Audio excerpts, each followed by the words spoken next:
Nih Pak, indahnya begini Pak. Maaf ya. Lihat istri itu ingat Allah. Lihat anak ingat Allah. Ibu lihat suami ingat Allah.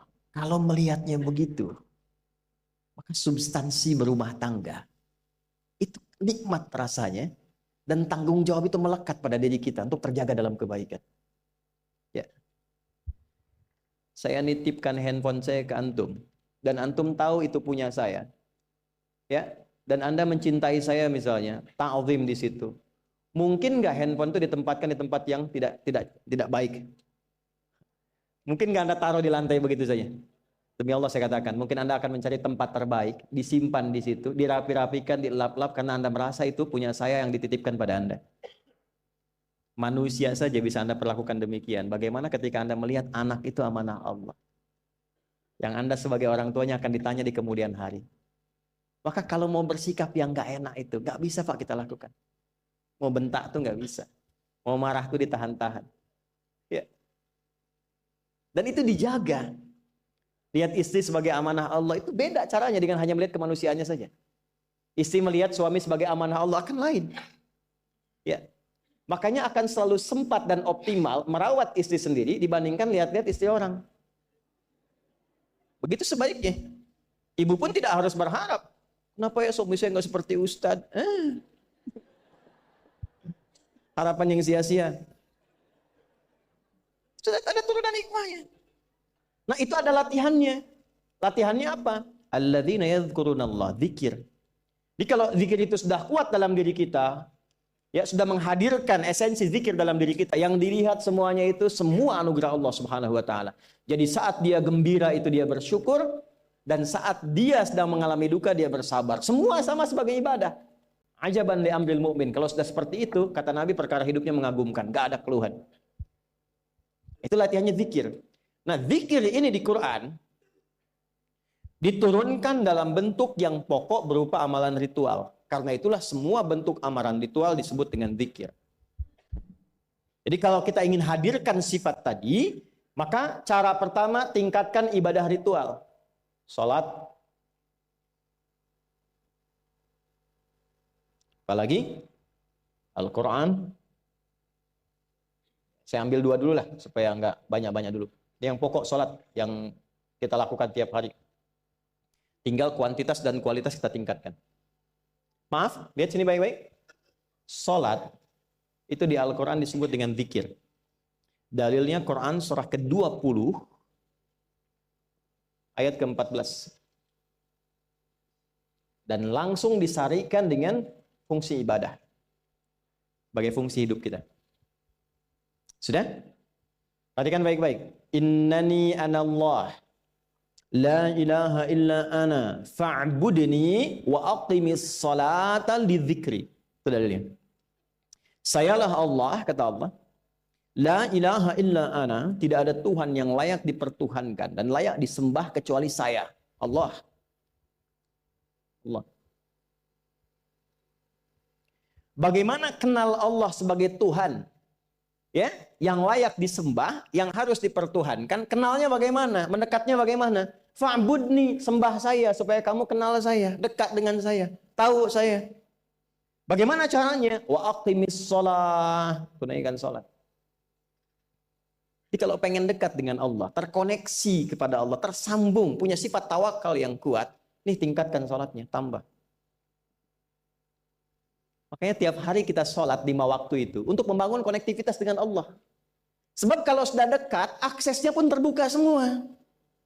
Itu maksudnya.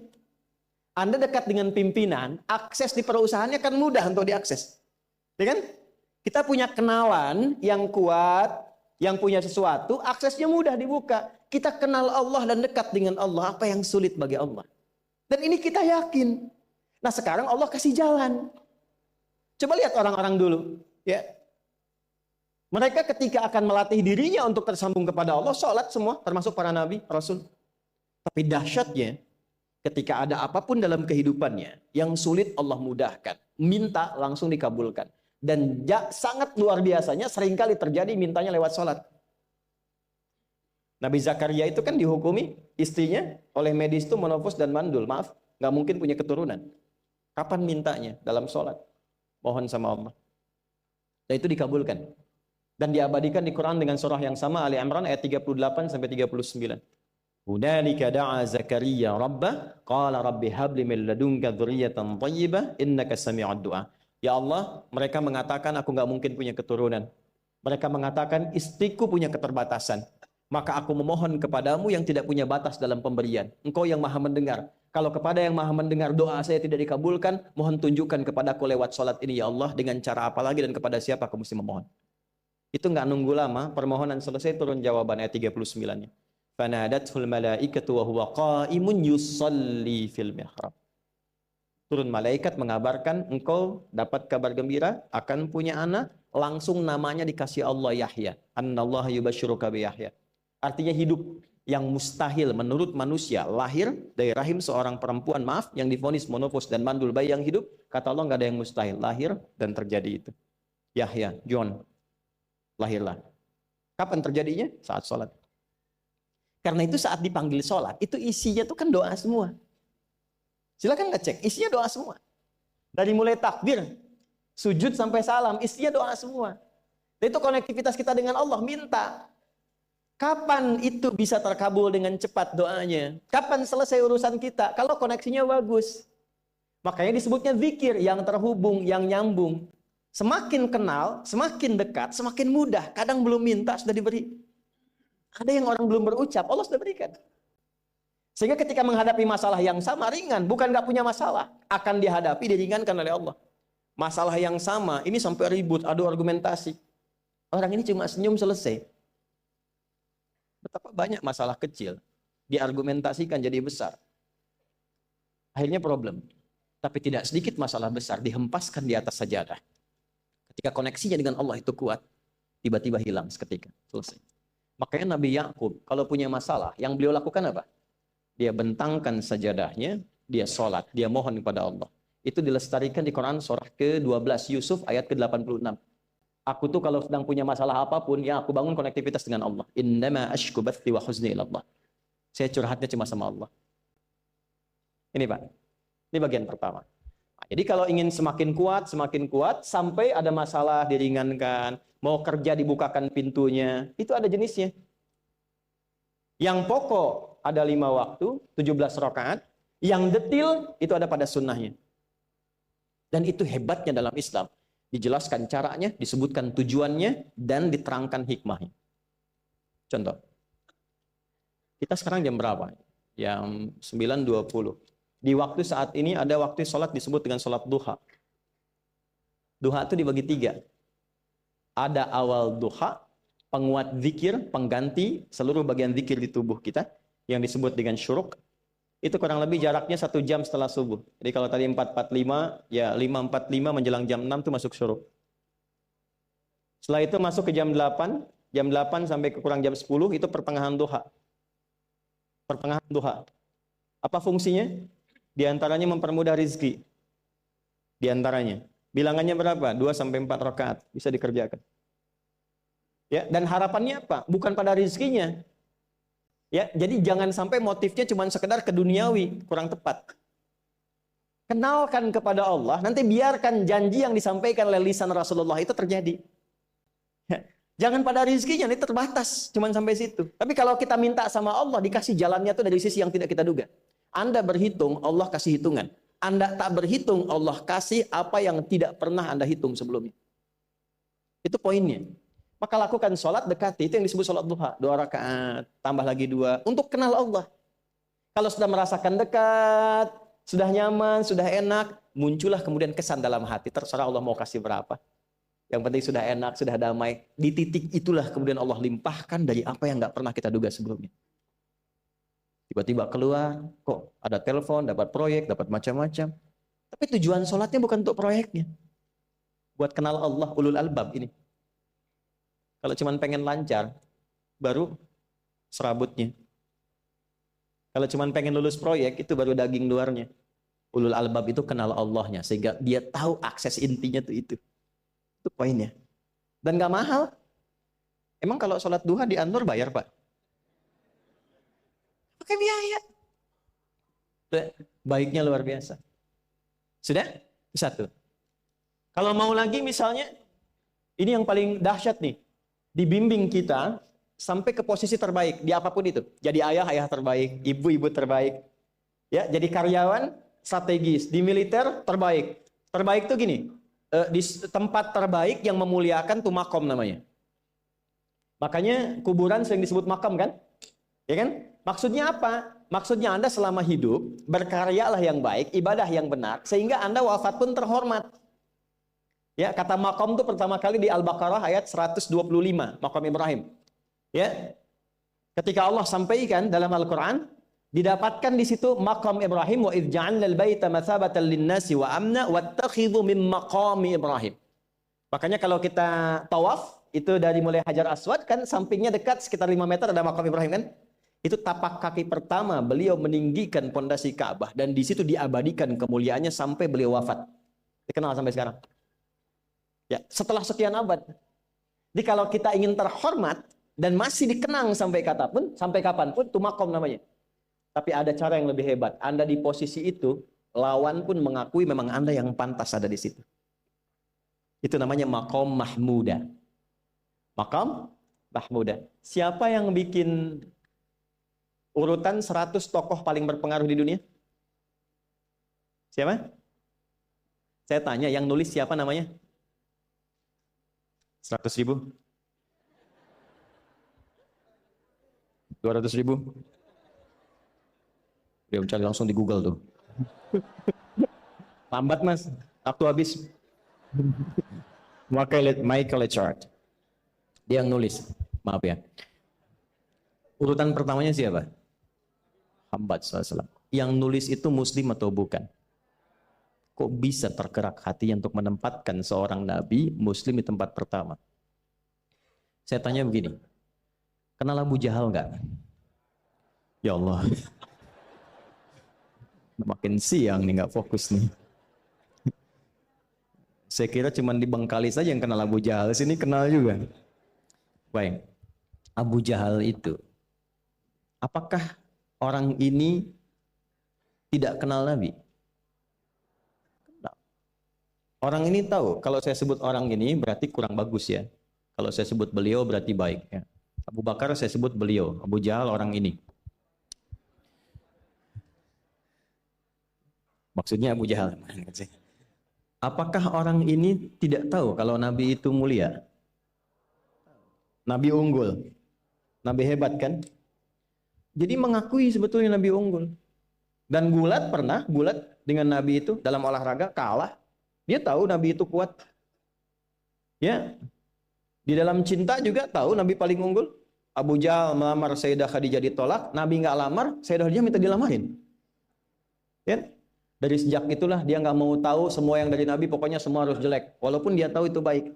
Nggak kenal, sampai nggak menanamkan pada dirinya nggak ingin kenal kebaikan Nabi. Nggak ingin kenal pada sesuatu, itu jahlun namanya. Jadi kalau ada mbahnya yang paling bodoh, yang nggak pengen tahu, itu Abu Jahal namanya. Maka sejak saat itu orang ini disebut dengan Abu Jahal. Tapi Abu Jahal pun itu meyakini kebenaran, kekuatan Nabi, cuman karena iri saja. Gitu. Tapi dia nggak bisa nolak. Menilai seseorang di tempat terbaik yang kita nggak bisa nolak dan mengakui memang dia orang yang terbaik, itu namanya makom mahmuda. Tahukah Anda? Jalan untuk mencapai makom mahmuda itu nggak akan mungkin kita dapatkan kecuali mendekati yang punya semua makom, yaitu Allah Subhanahu wa Ta'ala. Dan jalannya lewat sholat. Itu lewat sholat. Tapi karena ini levelnya istimewa, tingkat tertinggi, ya prajurit pengen jadi komandan terhebat yang diakui, nggak ada orang nyoal. Di kepolisian pengen jadi pimpinan yang baik dan semua mengakui sehingga nggak ada yang nyoal. Di perusahaan pengen jadi pimpinan yang ideal, ya semua mengakui, nggak ada yang nolak. Itu makom mahmuda. Jalannya apa? Ternyata nggak pakai uang, nggak pakai koneksi-koneksi yang tidak jelas. Koneksinya dibangun dengan Allah sehingga Allah melembutkan hati semua orang itu untuk menetapkan dia yang terbaik. Sholat. Karena levelnya tinggi, dinaikkan dari sekedar sholat fardu. Ditempatkan di waktu yang tidak biasa. Butuh pengorbanan, butuh perjuangan. Namanya tahajud. Turunlah Quran surah ke-17 ayat 79 sampai 81 itu. Quran surah 17 ayat 79 sampai 81. Ini poinnya. Wa minal laili fatahajjad bihi nafilatan laka asa ayyab'atsaka rabbuka maqaman. Ini kan terjadi keanehan kan, ironinya. Anda pengen sukses, pengen tertinggi, Anda tahu Allah penentunya, Anda tahu Allah yang punya rizki, Allah punya kekuasaan, tapi Anda nggak mendekati Allah.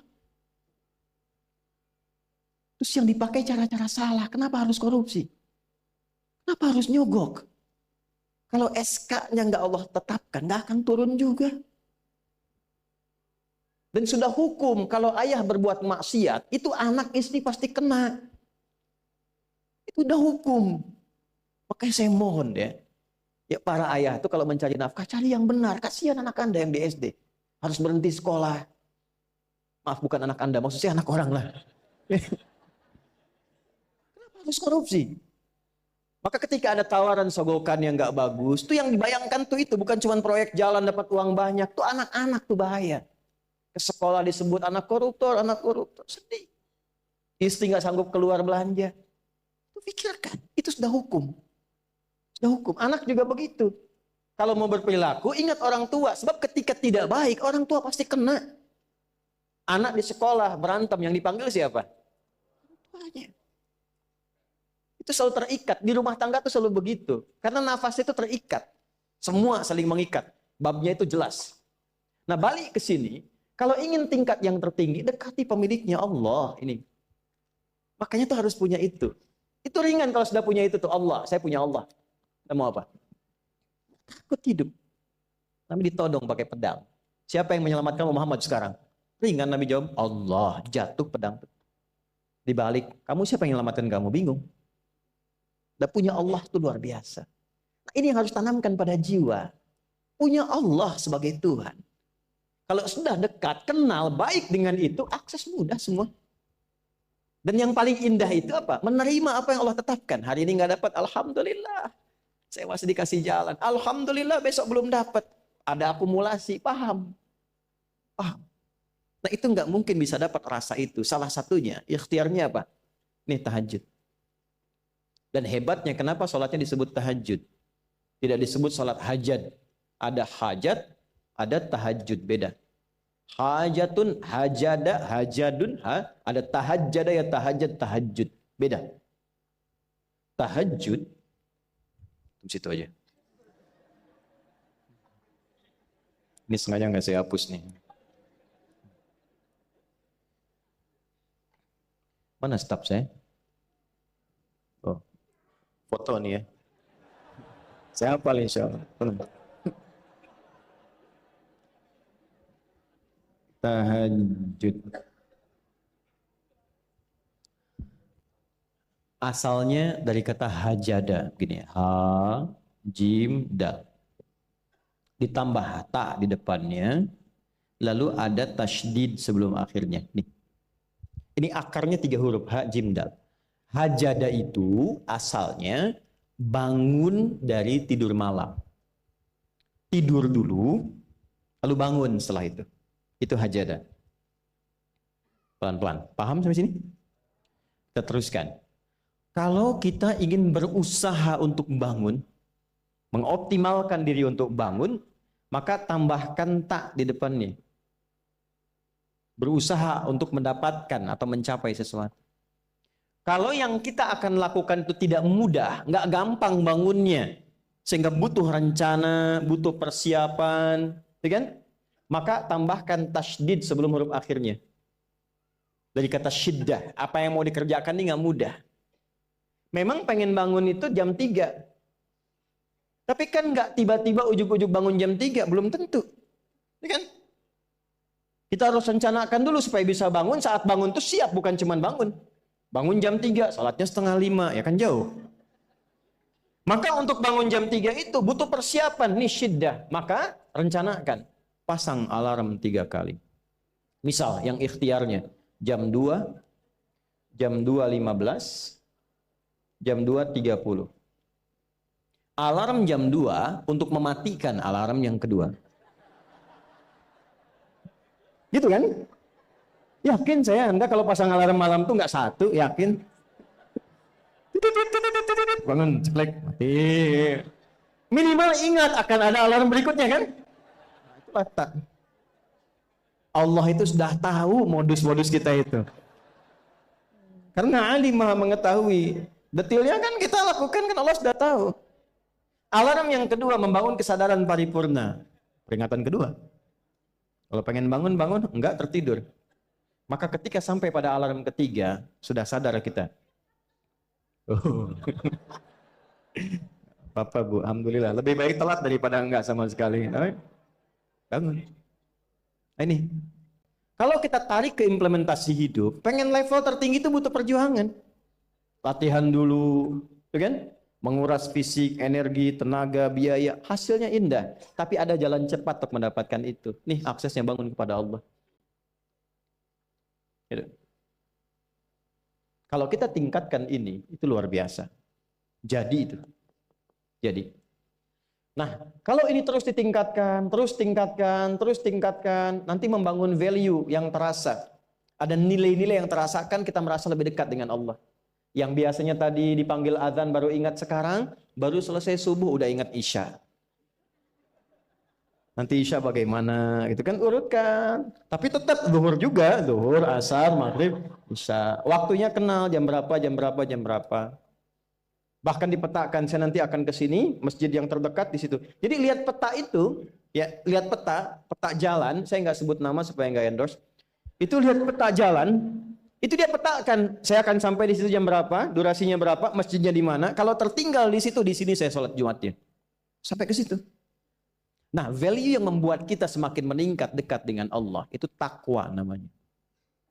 Takwa. Disebutkan sebanyak 240 kali dalam Al-Quran. Nah, intinya itu ini nih. Jiwa takwanya. Kalau ini sudah ada, Allahu Akbar. Silahkan Anda keluarkan semua kata-kata takwa di Quran. Tidak ada kecuali yang indah semuanya. Quran surah 65. 65 itu babnya bab tolak. Surahnya at-tolak. Tolak itu persoalan terbesar di rumah tangga. Nggak akan bisa terjadi yang demikian itu kalau ada takwa di dalamnya. Nyambung. Kalaupun mesti terjadi, itu spirit takwa mengarahkan pada yang terbaik.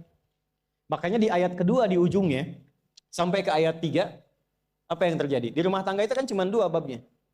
Satu masalah dari komunikasi, yang kedua materi.